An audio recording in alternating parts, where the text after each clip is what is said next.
You are not late, you are not broken, and you are not failing at life. You can't be late to a destination that doesn't exist. The destination is becoming someone. And you are becoming someone just like everybody else in this world is becoming someone.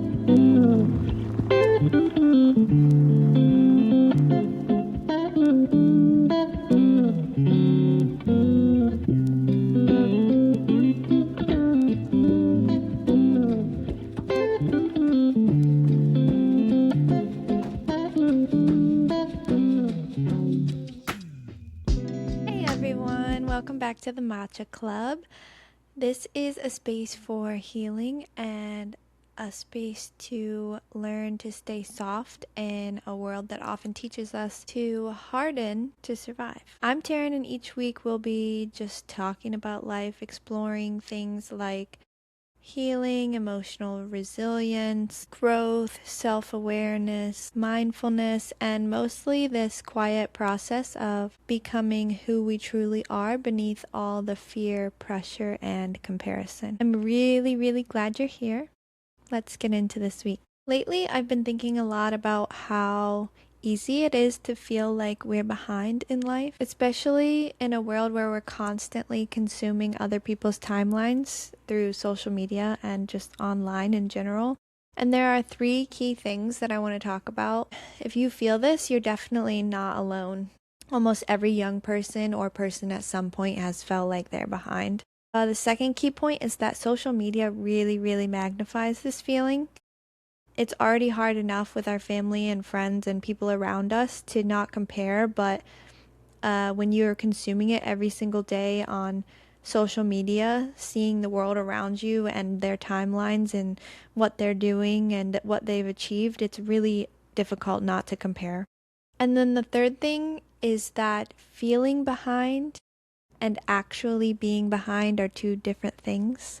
So just tell yourself that if you are feeling this way, it doesn't actually equal being behind. So I feel like this feeling comes a lot from these invisible timelines that society pushes on us. Like career success by a certain age, you should be working a 9 to 5 at a certain point in your life. Marriage, having kids by a certain age, especially for women, being emotionally mature or having your quote unquote shit together is a big one that I've heard from a lot of people. And I'm like, wow, I don't have my stuff together. I need to get it together. I was constantly saying that to myself. And I've constantly heard other people say it as well. And I think a big part of this is that young people, just people in general, measure themselves by milestones. And we're taught to compare silently, especially on social media. It's really easy to start blaming ourselves for not fitting in to the system when you shouldn't feel like you need to fit into any system or any societal norms. We were never taught how to listen to our own path and how to listen to our own pace, only how to keep up with a certain pace or only how to keep up with the people around us. Personally, this came along for me when I quit playing basketball at 25. It hit me really hard because at that point in life, I was 25 years old. I wasn't even close to marriage. I wasn't close to having children. I had never had a real job. When kids get their first job at 16, like I was still 25 and had just quit playing basketball. So really, I had just stopped playing a game at 25. And other people had like these big careers, and like my friends are in nursing school or married and about to have children. So I suddenly felt so stuck that I stopped looking at my own journey, and I had forgotten to look at all the awesome things I did and the awesome career that I had in basketball and who I had become and the people that I had met, and all these things had just gone out the window because I felt like I wasn't who everybody else was at 25. When I started comparing, it led me to make decisions that I wouldn't have made if I didn't feel behind and if I didn't feel different from everybody else. And I feel like if I would have just slowed down and looked at the person I was becoming and looked at everything I had done up until that point, I would have been really happy and content with where I was. But it's easier said than done because there's pressure coming from everywhere, especially when our friends and family who love and care about us the most see us.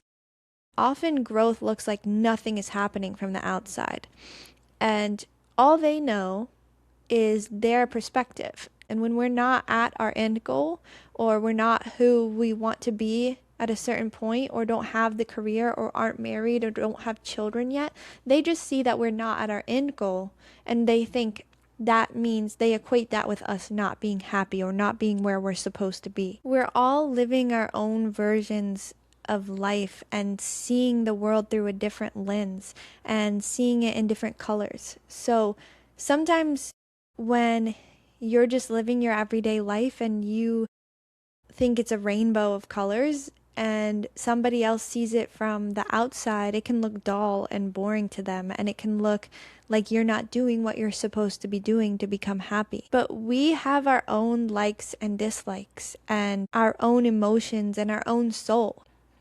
And when other people have their opinions about what we're supposed to be doing, I think it is important to take it all in with gratitude.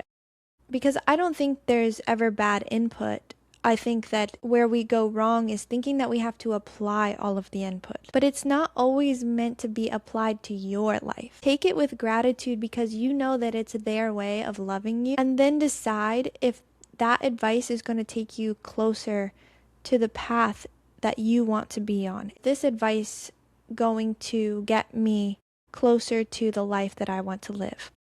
If it is, amazing. Thank you, Mom. Thank you, Dad. Thank you, friends. Thank you, random person on the internet, for giving me that advice. It really helped me. If not, that's totally okay. You thank them for the advice and you leave it for them to apply to their own life. Now, all of these things can have quite an emotional impact on us as people.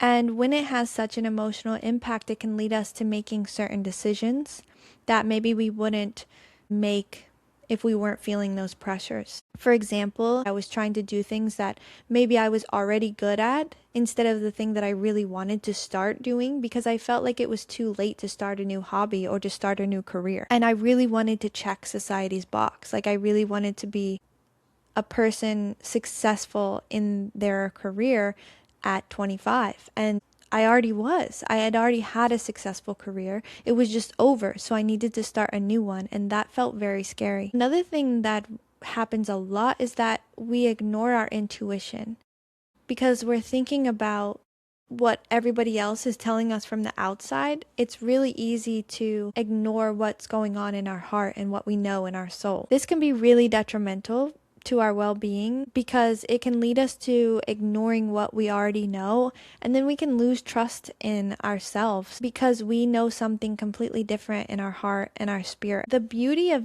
being human is that we're all our own person and we get to change the world in our own way.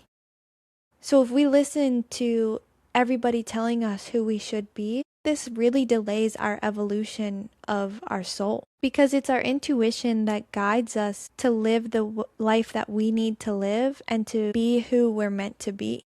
And another thing that it can make us feel is constant dissatisfaction, even though we might be doing really well.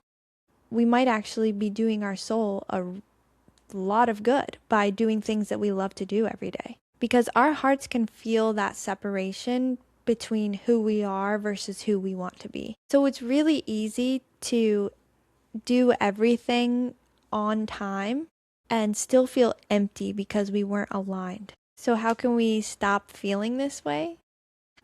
I think to some degree we are always going to feel this way a little bit because there's just so much going on around us and so many things telling us that we need to be somewhere. We always need to be somewhere and we need to get there quickly. But when we start to feel that way, we need to stop asking ourselves, am I behind? Because asking, am I behind, can only be answered with a comparison. Instead, if we ask, am I enjoying everyday life?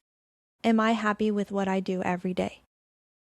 I think a lot of the times we think that we're heading the right direction because we know that an end goal is there, but we're not thinking about what we're doing in everyday life because we measure ourselves by milestones, and there are only a few milestones or a few goals that we reach in life. And other than that, 99% of our life is through everyday living. So instead of measuring our growth with milestones, I think we should start measuring our growth by self-awareness.